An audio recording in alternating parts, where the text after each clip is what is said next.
before I do anything else, I'm going to give you the one buying rule right now. One sentence, and then I'm going to spend the rest of the video proving it. 991.1, buy the manual. 991.2, don't be afraid of the PDK. That's it.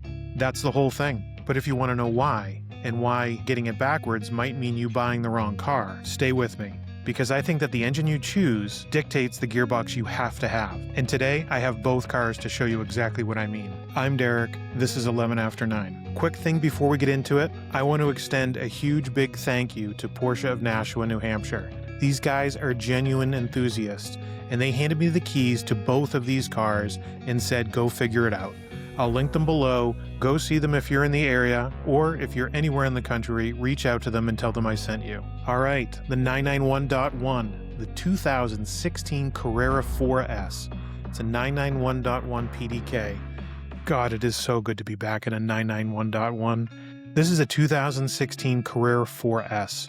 Last of the naturally aspirated 911s, 3.8 liters, 400 horsepower, 325 pound-feet of torque. This specific car has only 14,000 miles on it, so it's basically a baby. PDK with Sport Chrono, 0 to 60 in 4.1 seconds. So first off, the steering doesn't have the texture of early 911s. We know that. It's not a 996.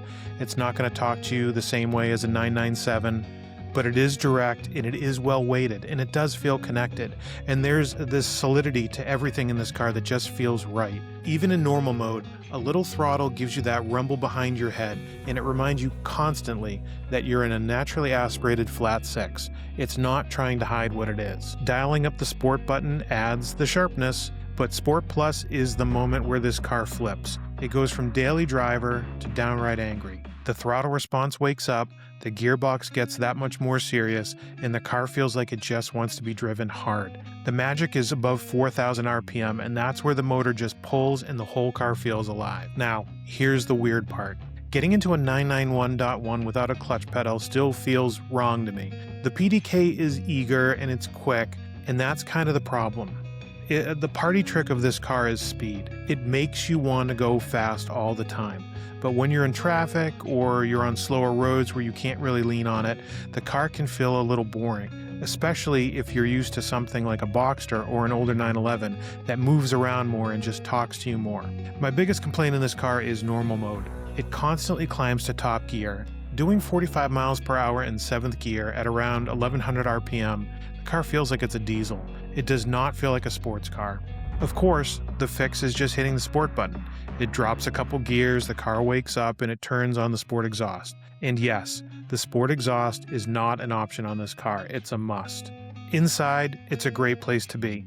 Comfortable, supportive seats, nice stitching. It feels more solid than some newer interiors that lean really hard on plastic and screens. This car has a full leather package, so it feels especially sumptuous. Guards red on beige is a classic look. The wood trim is not my favorite personally, it pushes into the old man spec, but overall, this interior still feels fresh, even though this car is closing in on 10 years old. Okay, before we get into the 991.2, let me give you the buyer guide moment.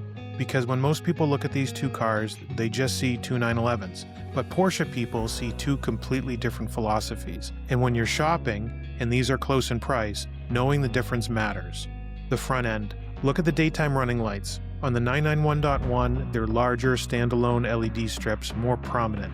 On the 991.2, they're slimmer, integrated right into the bumper air intakes. It's a cleaner, more refined look. The .2 also has those active cooling flaps in the front bumper. When we take a look at the side of the car, this one is subtle. Look at the door handles. On the 991.1, there's a visible recess cover, a small seam. On the 991.2, the grip is integrated directly into the door. It's a small thing, but the .2 just looks more sculpted because of it.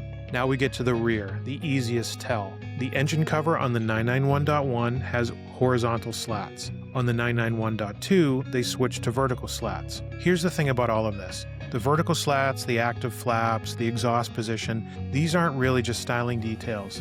They tell you everything about the philosophy shift between these two cars. This is not the same car with a different engine, it's a genuinely different animal. Jumping into the 991.2, the first thing I notice is this car feels lighter and just more eager, even in the normal setting. The steering feels more communicative. I can actually feel more road texture through the wheel, which I frankly did not expect, and the car just feels more agile in how it responds to inputs. But the second thing, and this is the headline, is the torque.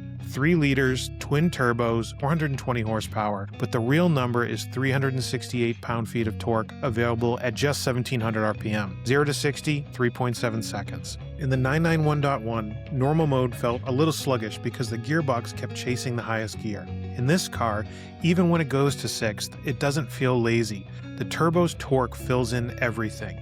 You roll into the throttle and the car just goes. It feels like it wants to please you instead of you having to set the car up to make it fun. Sport makes it feel even sharper. Sports Plus is full attack mode. The downshifts feel quicker and cleaner than the 991.1.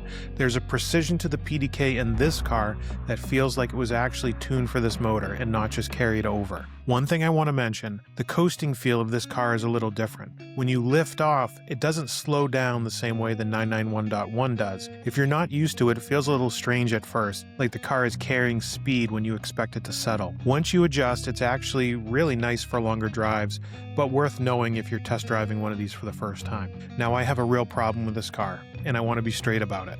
The sound. It's muted. Even with the sport exhaust, I hear burbles, I hear exhaust, but I don't hear the motor the way I want to.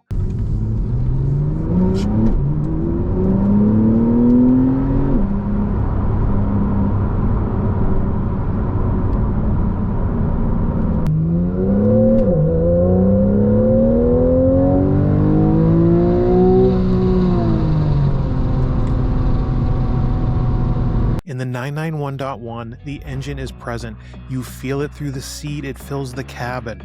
In the 991.2, it feels quieter and much more insulated. And I don't love that. It loses some of the emotion for me. So I want to ask you something, because I think that your answer will settle this debate far faster than anything I can say. When you drive a 911, do you want to feel the engine or do you want to hear the engine? If your answer is feel it, then the .2 might be exactly your car. The turbo torque is a sensation in itself. It's immediate, it's relentless, and it doesn't ask much of you. If your answer is you want to hear the motor, then we need to have a real conversation about whether it's actually the right choice for you, or whether a manual 991.1 is where your money should go. We'll come back to that in a minute. So the interior on this 991.2, it's familiar and it works. The center screen does look cleaner and a little less dated than the .1. This one doesn't have the full leather package, so you do lose some of the richness on the dash and the doors. The steering wheel is excellent.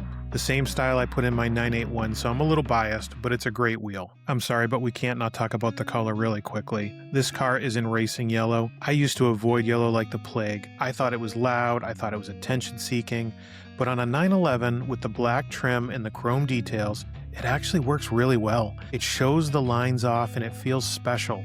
And honestly, it matches the personality of the car. A turbocharged 911 is a little extravagant. The color should match that. Bold over beige every time. Alright, I gave you the rule at the top of this video, now let me earn it. PDK versus PDK, gun to my head, I'm taking the 991.2. It's not even close. It feels lighter, the steering is more communicative, the torque makes normal mode actually usable, sport mode is insane. The PDK calibration finally feels like it belongs with this motor in every single mode. The .2 PDK is a more complete car, but the moment you put a manual transmission into this conversation, everything changes. You'll have to excuse me, I'm going to put some footage in of my manual Boxster because I didn't have a contemporary car with a stick to show you. But last summer I did own a 2013 991.1 S with a stick. A manual 991.1 is a different car than a PDK 991.1. The manual keeps you in the rev range where the naturally aspirated motor wants to live. It forces involvement. It won't let you be passive, and that sound, that flat 6 wail, is connected to everything you're doing. The clutch, the shifter, the revs. Take away the manual and you take away half the reason to own that car. The 991.2 with a manual is also a good car, but the turbo motor doesn't need that drama the way the NA motor does. The .2 was built around low-end torque and immediate response, and the PDK serves that. They were designed for each other. And one last thing, if sound is your top priority, and for a lot of us it is, you need to think really hard about the 991.2. because this car does almost everything right, but it does not give you that flat 6 wail the way the .1 does. It's not a criticism, it's just the truth, and it's worth knowing before you buy. If this video helped you, and you're trying to figure out which 911 makes sense for you without a press fleet or a factory tour, that's exactly what this channel is here for. So please subscribe and I'll keep coming at you. I'm Derek, this is 11 After 9. I'll see you on the next one.